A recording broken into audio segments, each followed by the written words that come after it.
اعوذ باللہ من الشیطان الرجیم بسم اللہ الرحمن الرحیم۔ ابتدا رب جلیل کے بابرکت نام سے جو دلوں کے بھید جانتا ہے۔ ناظرین گرامی السلام علیکم،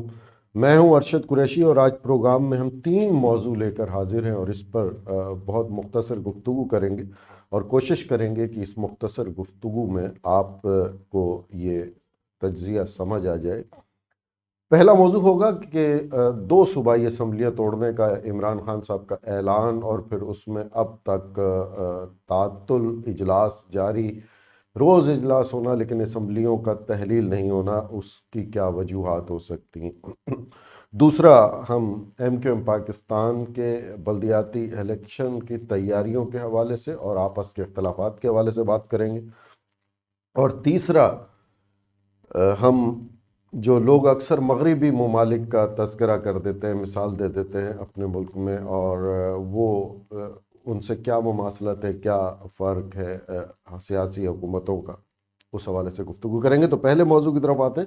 اسمبلی جو عمران خان صاحب نے کہا صوبائی اسمبلی پنجاب کی اور اس کی خیبر پختونخوا کی وہ تحلیل کریں گے، لیکن اب تک تحلیل کرنے میں ناکام ہوئے،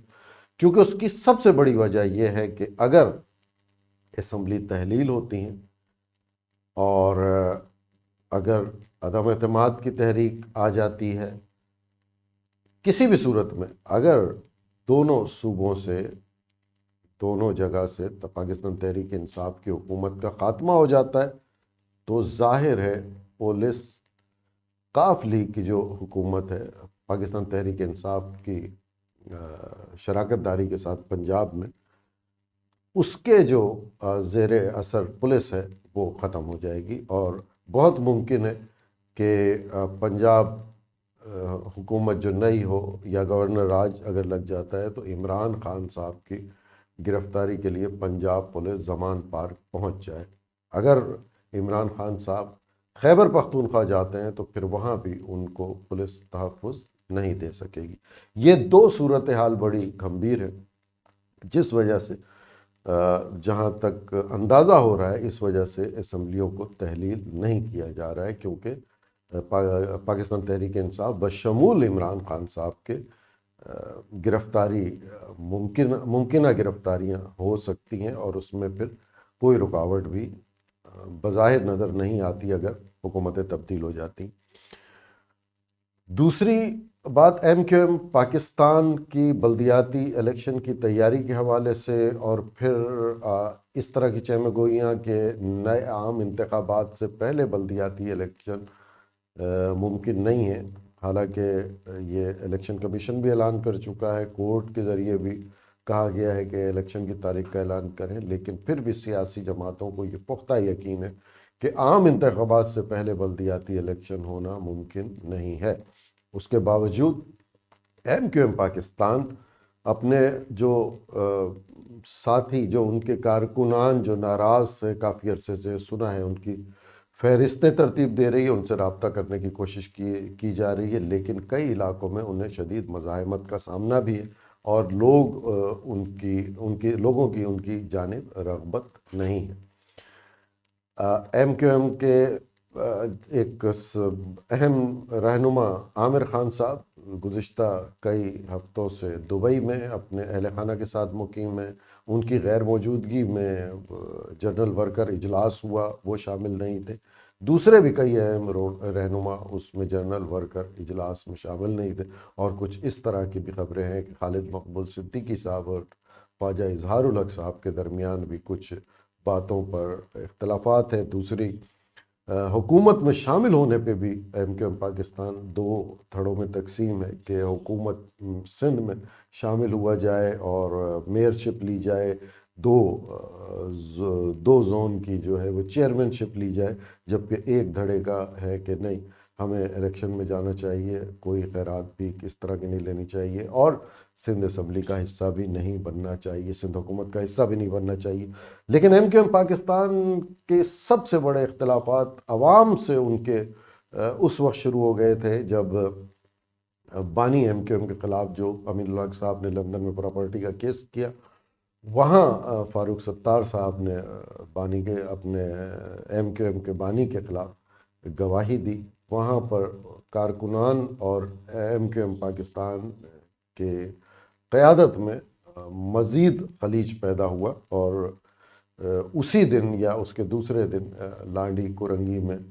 گیس کے احتجاج کے دوران MQM کے دفاتر کو نشانہ بھی بنایا گیا۔ اب ہم آتے ہیں اپنے تیسرے اور اہم موضوع کی طرف۔ اکثر ہم نے دیکھا ہے کہ ہمارے جو بھی حکومتیں تبدیل ہوتی ہیں، جو بھی حکومتیں آتی ہیں، وہ پرانی حکومت کے یا تو پروجیکٹ کو یکسر ختم کر دیتی ہیں یا پھر ان کے نام تبدیل کر دیتی ہیں۔ حالانکہ نام تبدیل ہونے سے کچھ نہیں ہوتا، اگر ہم اس پروگرام کا نام تبدیل کر دیں گے تو بھی ہم یہی گفتگو کریں گے، اسی موضوع پہ، اسی طرح کے موضوع پر بات ہو رہی ہوگی۔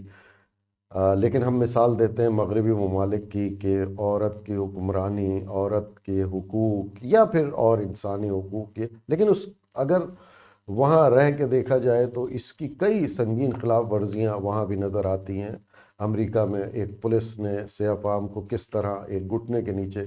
دبا کر ہلاک کر دیا، وہ منتیں کرتا رہا کہ میرا دم گھٹ رہا ہے۔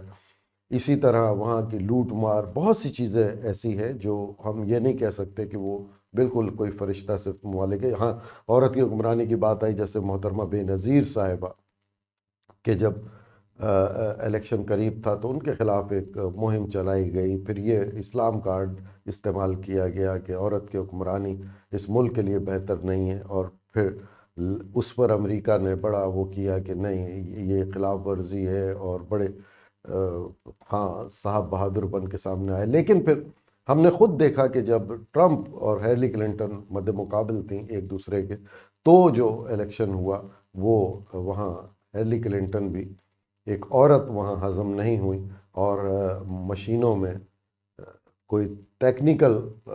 ٹیکنیکل پرابلم آیا، اور پھر جو جیتی ہوئی ہیلری کلنٹن تھی وہ شب جب ڈھلی اور سویرا ہوا تو وہ ہار چکی تھی۔ تو ہم بڑے اس سے فخر سے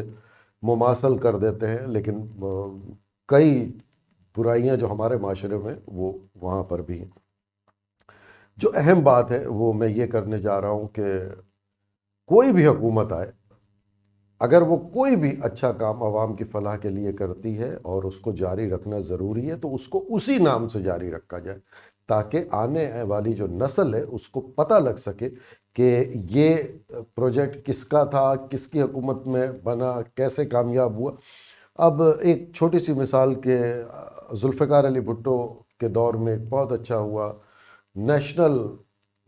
سینٹر، جو لائبریری تھیں شہروں میں کھلی، کراچی میں تھی، ضیاء الحق صاحب آئے، پھر اس کو بند کر دیا گیا۔ علامہ جس کا نام آج علامہ اقبال اوپن یونیورسٹی ہے، یہ ذوالفقار علی بھٹو صاحب نے پیپلز اوپن یونیورسٹی کے نام سے شروع کی، کیونکہ ایک اچھا پروجیکٹ تھا، لوگوں کی، بچوں کی فلاح کے لیے تھا کہ گھر بیٹھ کے تعلیم حاصل کر سکے۔ تو اس کو ختم نہیں کیا جا سکا، لیکن اس کا نام تبدیل کر کے علامہ اقبال اوپن یونیورسٹی رکھ دیا۔ یلو کیب اسکیم، سازگار اسکیم، رکشہ، قرضہ، اور بہت سی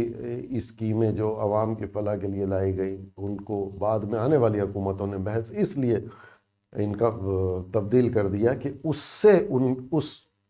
پارٹی کا نام ظاہر ہو رہا تھا۔ تو یہ اچھی بات ہے، اگر وہ پروجیکٹ ناکام ہوتا ہے تو بھی لوگ اس کو، آنے والی نسلیں کم از کم سمجھیں کہ یہ کس نے پروجیکٹ شروع کیا تھا، کیوں ناکام ہوا، کیا وجوہات تھی، اور اگر وہ کامیابی سے چل رہا ہے تو اس کو اسی نام سے۔ یہ میری مؤدبانہ گزارش ہے کہ جو بھی پارٹی ایک کوئی کام کرتی ہے اس کو تبدیل مت کرے، اسی نام سے کرے، تاکہ اس پارٹی کے اچھے کارنامے آنے والے ہمارے بچوں کے سامنے رہیں اور وہ اس کے بارے میں جان سکیں۔ مجھے یقین ہے بہت کم لوگوں کو پتہ ہے کہ people open university Zulfiqar Ali Bhutto کی جو ہے وہی اس وقت علامہ اقبال اوپن یونیورسٹی ہے۔ گرین لائن بس پیپل، ابھی جو میں ایک بڑا پر امید انسان ہوں اور برملا تعریف کرتا ہوں اور تنقید کرتا ہوں، سندھ گورنمنٹ کی جانب سے جو پیپلز بس سروس، جو ریڈ بس سروس کے نام سے فی الوقت تک بہت عمدہ سروس ہے، عوام کے لیے بہت اچھی سہولت ہے، قابل تعریف ہے، جو کام اچھا کیا جائے قابل تعریف۔ اب میں یہ چاہوں گا کہ اگر کوئی اگلی حکومت آتی ہے، اگر وہ پیپلز پارٹی کی نہیں ہوتی، تو کم از کم ان کے نام چینج نہ کیا جائے۔ نواز شریف صاحب نے بہت سے پروجیکٹ شروع کیے، لاہور کی ٹرانسپورٹ کے حوالے سے، اس کو بھی جو ہے مطلب بغیر بلا تفریق جس حکومت جو پارٹی کی بھی حکومت رہی، اس نے جو بھی پروگرام عوام کی فلاح کے لیے شروع کیا اس کو اسی نام سے جاری رہنا چاہیے، تاکہ اس کے حوالے سے آنے والی نسلوں کو پتہ لگ سکے۔ انشاءاللہ تعالیٰ پھر کسی موضوع کے ساتھ حاضر ہوں گے، جب تک کے لیے اللہ حافظ۔